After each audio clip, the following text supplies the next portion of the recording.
o vice-presidente eleito Geraldo Alckmin anunciou novos nomes para a transição e falou ainda sobre a formação do Ministério de Lula. A Paula Lobão traz os principais destaques da equipe. Nesta terça-feira, o coordenador da transição, vice-presidente eleito Geraldo Alckmin, anunciou novos nomes para integrar a equipe de transição. Agora são parlamentares que chegam para compor os grupos temáticos. Entre eles estão os deputados federais Alexandre Frota, Túlio Gadelha e Benedita da Silva. Eles vão integrar o grupo da Cultura. A deputada Marília Reis, de Pernambuco, está no grupo temático do Desenvolvimento Regional. E para o centro de governo, o senador Jacques Wagner e o deputado Lindenberg Faria foram os anunciados por Geraldo Alckmin. A senadora Leila do Vôlei está no grupo temático do esporte, Érica Cocai no grupo de mulheres e Sidney Leite, parlamentar do Amazonas, está no grupo temático da indústria e comércio. Segundo Geraldo Alckmin, esses parlamentares vão acompanhar as pautas da transição já com um olhar no legislativo. Na entrevista coletiva em que anunciou esses nomes, Geraldo Alckmin também falou sobre a PEC Fura-Teto e todo o esforço para as negociações dentro do Congresso Nacional. O governador eleito do PT... o governo eleito do PT quer apresentar uma lista com tudo o que se pretende gastar numa tentativa de sensibilizar os parlamentares nas negociações da PEC Fura-Teto. Seriam aí 10 bilhões e meio de reais para a farmácia popular, para a saúde indígena e para as ações de controle do câncer. 1 bilhão e meio de reais para a merenda escolar, cerca de 4 bilhões para um fundo de ciência e tecnologia e de 7 a 18 bilhões para instituir o Fundo do Desenrola Brasil, um programa de renegociação de dívidas. A equipe liderada pelo PT também diz que vai precisar de verba para o programa Casa Verde Amarela e para o DENIT, o Departamento Nacional de Infraestrutura de Transportes. Estamos aí há 40 dias praticamente da posse, então a emergência é resolver o orçamento do próximo ano. Então a proposta foi a exclusão do teto do Bolsa Família. Depois a questão da discussão, ela vai ter que ser feita para frente, mas não nesses 30 dias agora. A proposta foi encaminhada, agora é ouvir as sugestões, ponderações e o pronunciamento do Senado e da Câmara. Geraldo Alckmin também foi questionado sobre o grupo temático da defesa, que até agora não teve a sua formação divulgada. Nada ainda de sabermos nomes que vão compor esse grupo temático tão importante.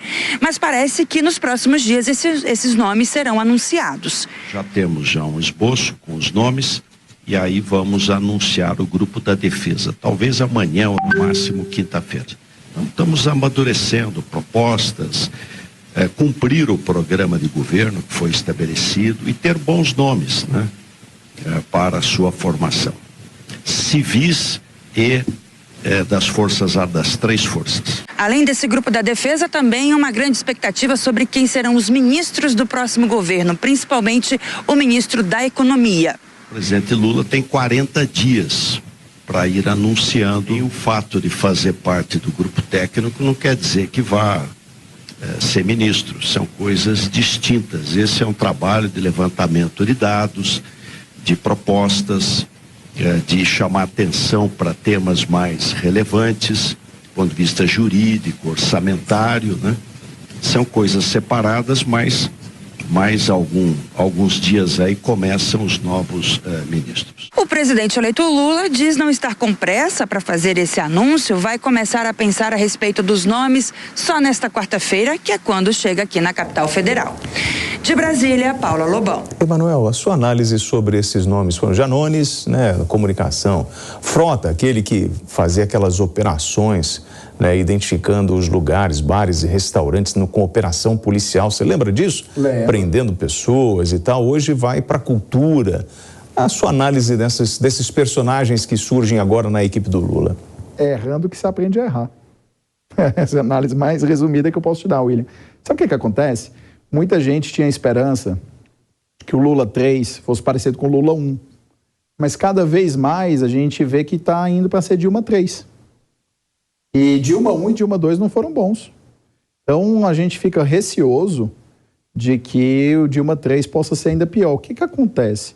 Tem muitos nomes qualificados no Brasil, de centro, tem nomes qualificados de direita que trabalhariam tecnicamente no governo de esquerda, isso já aconteceu. O próprio Henrique Meirelles, ele foi eleito pelo PSDB senador em 2002 e foi ser presidente do Banco Central do Lula. Então, o que a gente percebe é que existe sim uma quantidade de pessoas tecnicamente muito boas, capazes de assumir qualquer governo. Existem pessoas que são técnicas, que independentemente de suas posições políticas, querem o melhor do país. Só que você faz certas nomeações que já foram no passado e que deram errado. Tem um vídeo aí circulando na internet do Haddad falando o quão pouco ele sabe de economia. Não sei se ele estava brincando ou não, mas fala lá até que colava de alguém para poder passar. E esse cara que é cotado para ser ministro da Fazenda no Brasil, ministro da Economia, é um pouco difícil, né?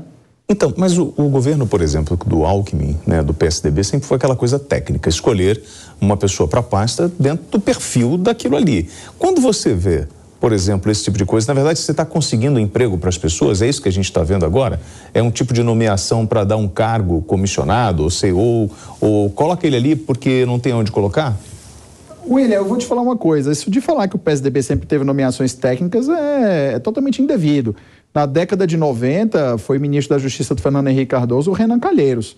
Eu queria saber qual era a experiência do Renan Calheiros com justiça, para ele ter sido nomeado ministro da Justiça naquele tempo. Então, obviamente, foi uma nomeação política.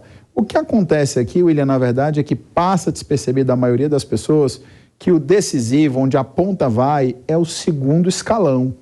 É o segundo escalão que executa efetivamente as obras, executa efetivamente os serviços, que realmente fiscaliza as obras, que realmente faz as compras, as aquisições.